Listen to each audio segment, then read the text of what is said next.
Welcome back, everybody, to Two Guys and a Stack of Comics. My name is Reed. Along with me, as always, is Mike. Mike, how's Hey, your everybody. there? Hey, I heard it was a great day at the comic shop today. I will, of course, I'm a Thursday warrior, not a Wednesday warrior. I will be there tomorrow to get my comics. I can't wait to see them. Nah, a lot of good stuff this week. A couple new releases like Conan, new issue of Flash, some good stuff. Um, One we wanted to talk about today, release that came out, I think last week was the second issue. It came out the month previous, and that is Ultimate X-Men, which we're two issues in on this. Um, I try to stay very positive on this channel. This will be one of the videos where I can't do that as much. So Mike, maybe I'll lean on you for some positivity here. But So um, it says Ultimate X-Men right there on the book. Have we seen yeah, any X-Men yet? so yeah, here's the branding of Ultimate X-Men. Now, the other Ultimate books, Ultimate Black Panther features, Black Panther. Yes, Ultimate Spider-Man features, Spider-Man. Spider-Man. Um, Ultimate X-Men does not really feature the X-Men. Now, this main How is that character possible? Tell The me, main Reed. character is Armor. Now, Armor is an X-Men character. It's an obscure X-Men character. It's not a character that a ton of people would buy a solo book of. I don't know that an Armor #1 would sell for $6 and sell big numbers. And what I'll say this before we talk about this stuff, I want to make sure I'm very clear. The artwork in this is not bad. Peach Momoko, she's been around for a bit here, especially in the last 5, 6 years with Marvel. She's had her own little saga of things going on. She's a very unique art style. I think the book is competent. I think this is not a trashing the artist on this. It's very clean art. It's a certain style. It's not really my style, but it's competently written. You can tell a lot of thought went into it. And I'll even say there's some cool touches in the book. At the end, she kind of does some things like these lexicon pages of going through like Japanese culture. And so Oh, there's that's cool. references in there about stuff that's happening and what that means. And I think that's pretty cool. So I don't give that any junk. I think if you wanted to read a Peach Momoko comic book with her drawing art, you'll probably absolutely love this. My main question though with this is like, who was this book for? In that one of the things is the Ultimate Spider-Man, Ultimate Black Panther. Those are very much Peter Parker, a little bit of a twist, different world, but it's Peter Parker, right? Black Panther, same thing, a little bit of a twist, different world, but it's still T'Challa. Ultimate X-Men, there's no Xavier, there's no Wolverine, there's no Rogue, there's no Storm, there's no Jean, there's no Storm has shown up in Ultimate Black Panther, but no traditional X-Men characters. It's largely so far through two issues. It's basically a story where there's a couple different little, I want to say like high school or middle school kind of Japanese younger girls who are finding powers and discovering that. And it's not at all bad if that's what you were looking for. But at $6 for issue one and $5 for issue two with X-Men branding, I don't really know what this was intended to be. In that, to be honest, I don't know about you guys, but like I'm probably not picking up an Ultimate X-Men book that does not feature any of the traditional X-Men characters. And I'll say this, they never marketed it as such. They never put on the cover, they never put, hey, Wolverine's in this. So it wasn't deceptive marketing on their behalf in terms of the preview pages didn't show awesome Wolverine action scenes or Storm or Cyclops. They showed this was the cover image. They showed Peach Momoko. I just wonder why this is the approach they took, in that it just doesn't make a lot of sense. So before I go into more of my thoughts, like Mike, just I know you haven't picked this one up. What is there any? What do you think I'm missing here? Is there anything that you're? What are your thoughts just on the whole thing? Well, as a consumer of comics and someone who loves the X-Men, I like a good X-Men story. Huge fan of the movies.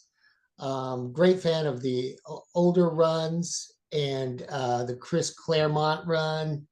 Um, Yeah, and all the hype about the Ultimate series coming out and looking for a place to jump back into X-Men.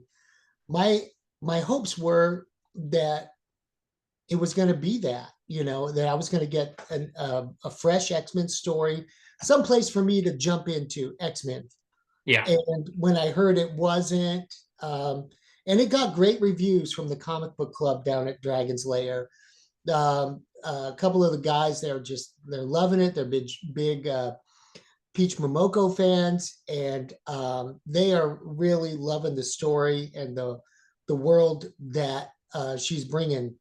I'm not sure who the writer is, but they're It's all her. She's art and right. okay. So they are loving it. They're all in for it, and I'm really happy for them. But I kind of like feel like this is like an indie project for Peach. Yeah. Like, like this could have been something else, and I could have got some Cyclops Wolverine uh action Yeah, going on Storm, Jean Grey, all that stuff. Yeah. yeah, in an ultimate X-Men story, and I could have been happy because I could get my X-Men, and instead I'm not buying the book. Yeah, I think my complaint in this would be, who was this for?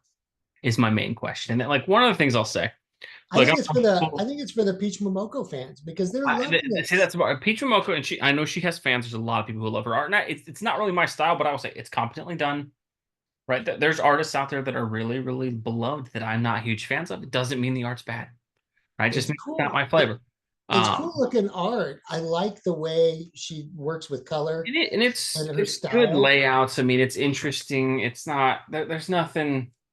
I think my issue with it is it kind of feels more like this should be a manga series. And it almost feels like this was an attempt at like a manga series wrapped in the X-Men name. My thing is, if it's going to be a manga series, just publish a manga and have it be that.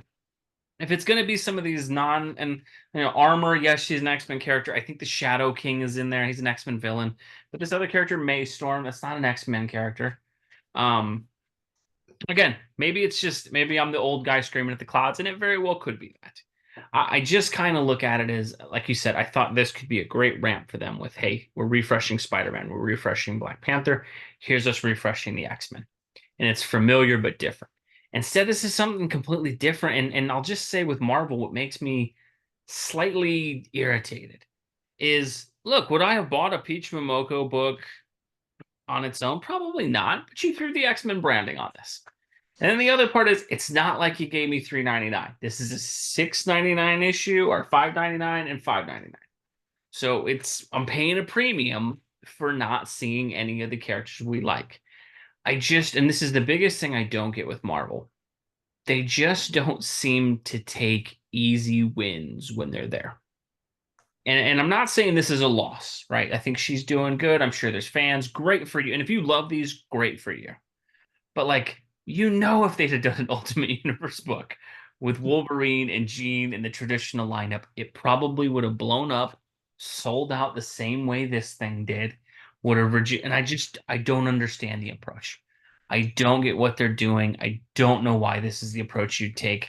It seems like a half measure of like, let's try to get anime fans, but also get comic book fans, and then it ends up making no one happy. I Yeah, I'm on the fence a little bit about it because I think that, and I'm old school, right? I'm an older guy who's been reading comics for many years, but um, I do appreciate and I do love the fact that Peach Momoko is bringing a fresh art style to the medium.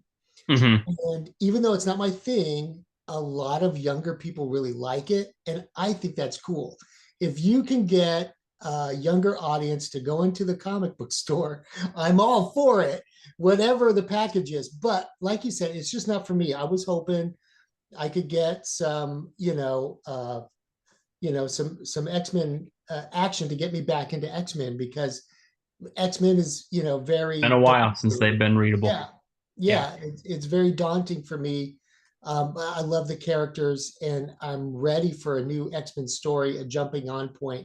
And this just wasn't it for me. But I do know the fans down at Dragon's Lair who love Peach, they are eating this up, and I'm really happy for them. But like you said, I think, and look, kind of like what I said, like this could have been a passion project for Peach, and Marvel, could have printed it, and she could have made that character whatever she wanted, Well, she kind of had that with that original I'm trying Demon Days or something like that, I think it was called. And it was very much her take on the Marvel universe. I think the issue I have more with it is you put the X-Men branding on it, you put it where all these other traditional ones are there. And again, I won't accuse them of false marketing. And that this was the image that we got. We got that picture, that thing, we knew it was coming. Um, I was just hoping maybe there was a pleasant surprise inside of it. So overall, to kind of review these, I think, look, if you like Peach Momoko stuff, you're probably going to love this. If you want something completely unrecognizable and you just want brand new stuff to dip your toes into and kind of get, hey, man, I don't need a ton of backstory. I don't need to know anything else that's going on or have any appreciation for it. I would say, even if you're not an X-Men fan, this might be a great starting on point for you where you don't have the baggage in any of those characters. If you are an old school X-Men fan, if you're someone who wanted to see them, it's probably not going to be the book for you. But let us know what you thought below. If you've checked these out, what were your thoughts on them? Again, nothing against Peach Momoko. She did a good job writing and drawing these stories for what they are. My bigger issue is just it's not quite X-Men. When Charles Xavier doesn't appear at all and isn't mentioned, it's a little weird to call the book X-Men, given that that's kind of his thing. Yeah. But again, let us know what you think below. As always, we appreciate you watching, and we will catch you in our next video. Thanks, everybody.